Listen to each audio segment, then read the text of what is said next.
Λέω λοιπόν ότι εμείς πρέπει να κάνουμε αυτό που λένε οι συνειδήσεις μας, γιατί αυτό είναι το δεύτερο και τελευταίο σημείο που θα ήθελα να θίξω.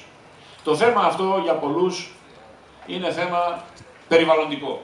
Βεβαίως και για μένα έχω ιδιαίτερα έντονες οικολογικές ευαισθησίες και θεωρώ ότι μια καταστροφή ενός οικοσυστήματος του Μεσογειακού θα είναι ένα συγκλονιστικό γεγονός για τη ζωή σε αυτόν τον πλανήτη.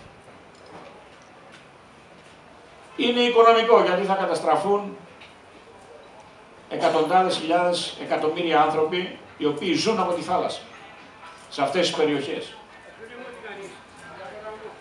Είναι όμως από εκεί και πέρα και ηθικό γεγονός. Το λέω και το ξαναλέω.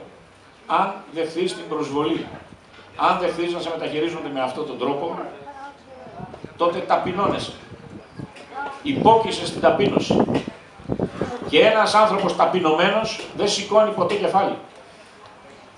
Να μην συνηθίσουμε στην ταπείνωση, να μην τους αφήσουμε να μας ταπεινώσουν. Ο μόνος τρόπος να την βγάλουμε από πάνω μας, κάνοντας το σωστό, είναι να αντιδράσουμε.